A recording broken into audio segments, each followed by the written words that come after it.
Alright, so yesterday we got the axes off the handles, the axe heads off the handles. Today we're going to build the electrolysis bath. So let me show you what we got before we run a time lapse build on this thing.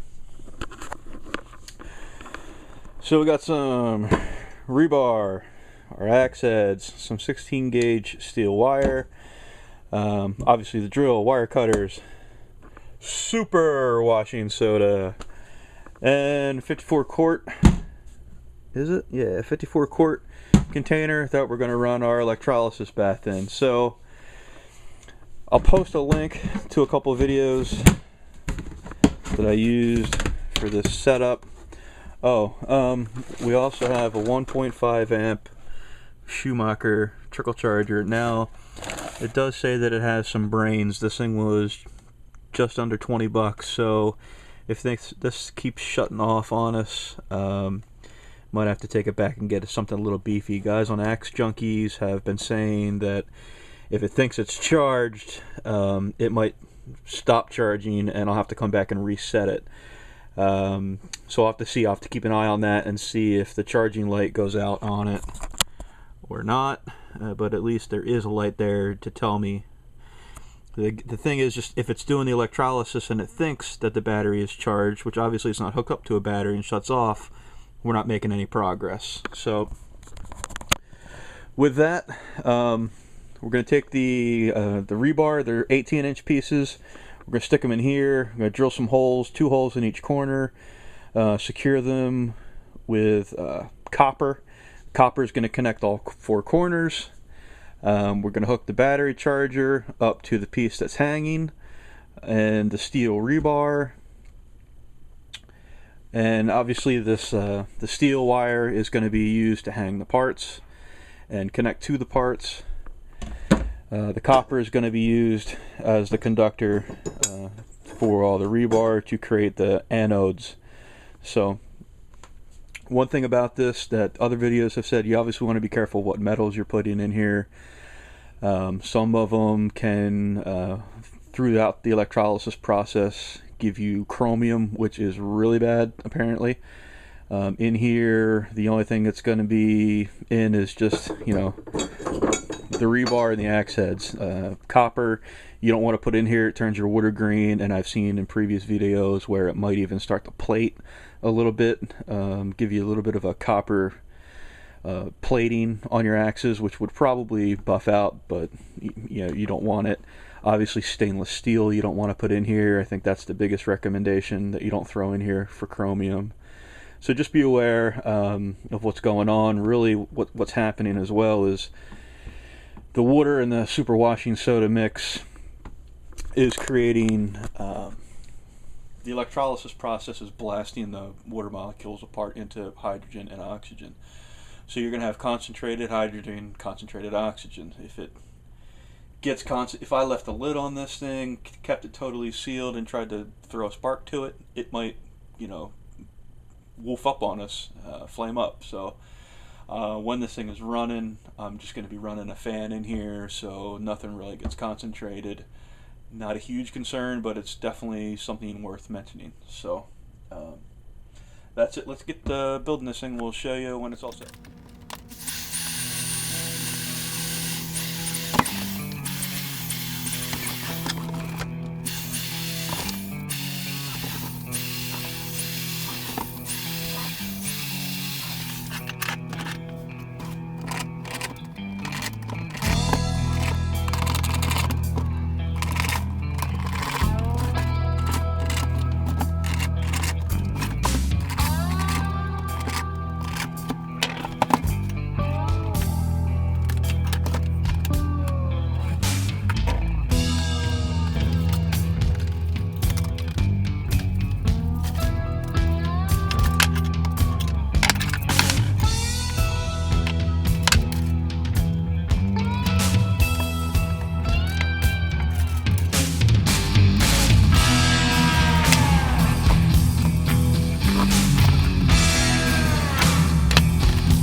Okay, so here's a finished project.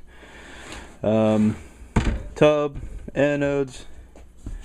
Anodes are connected to the corners via the copper wire, and all four corners are connected by some remaining Romex. Gotta cut that corner off. This one's connected to the back piece, which then connects here. So the circuit is there, the anodes are in place and in contact. Here's the one part where I screwed up, blew a hole in this one. I tried to just punch some holes so the drill bit wouldn't walk, and ended up shattering this corner.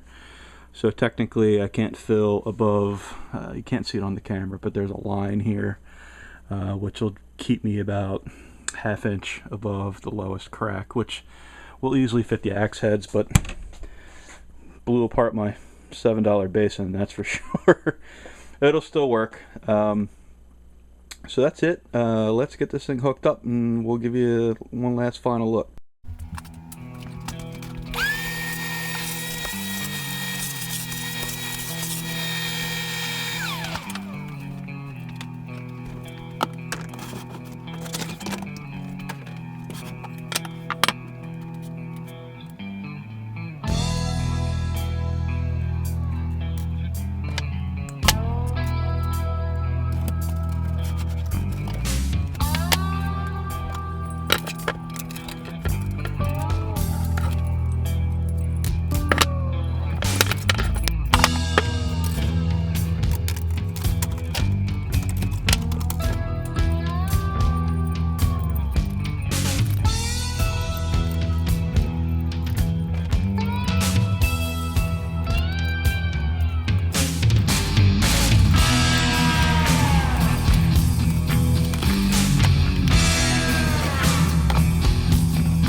Okay, so what we've done is wrap the axe head in some steel wire. That's just the 16 gauge steel rebar ties. Wrap the axe head. I went around twice through the eye just to make sure that there's metal on metal contact. Obviously it's not going to work without that, but let's just give you a quick overview of the rust on this axe. So, hold on. It's not the dirtiest axe, that's for sure. Let's see if we can get a little bit better lighting on here. You know, you can see true temper, just take you a ride around the axe here. It's not bad. You know, I could probably hit a lot of this stuff off with a wire wheel or a wire brush. But I just wanted to show, I just wanted to try this electrolysis process, so we're doing it anyway. Another look at the other side. Not the worst by any means, but we'll see how she comes out.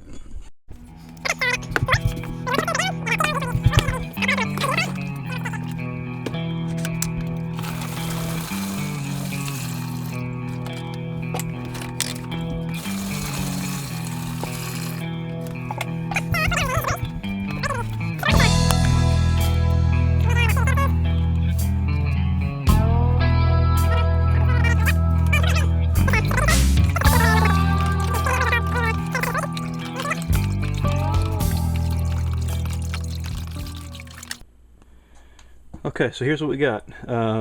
Just did some idiot proofing here.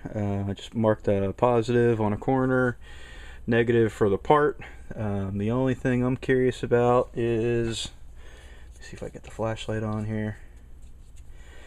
So, got the one piece of steel wire going down to the axe head. I'm wondering if I really need to wrap wire, kind of spider or crisscross the wire around the head a little bit. Like I said, all I do is right now is just wrapped around the eye and back up. So we'll see what happens. Let's do it live here. We're gonna plug our charger in. So right now it's hot.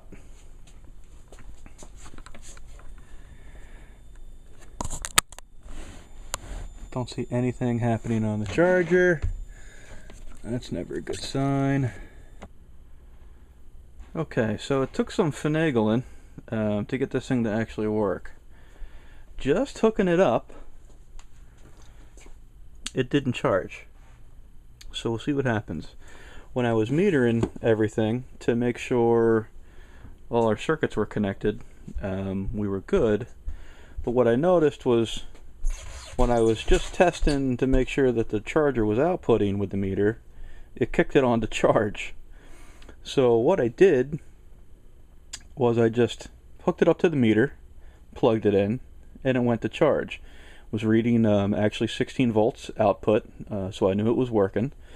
So I took the positive lead then off the meter, and then the negative onto the part, and it started working pretty much instantaneously.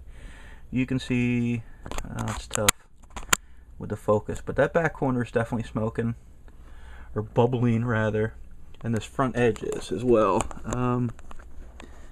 It's tough to see it on the camera, but we are bubbling. I mean, we got our expected result, so it's working. We'll just have to see if the charger continues. Now I don't know why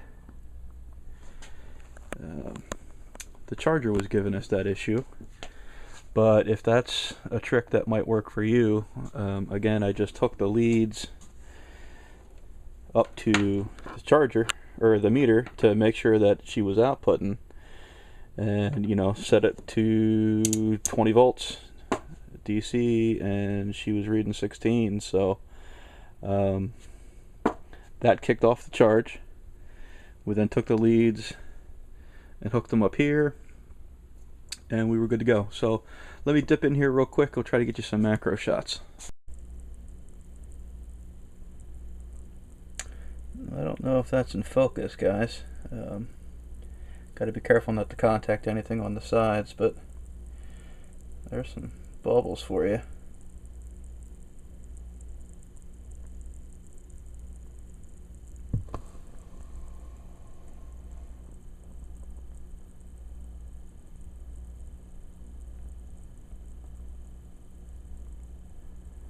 So we'll let it do its thing. See what we come up with.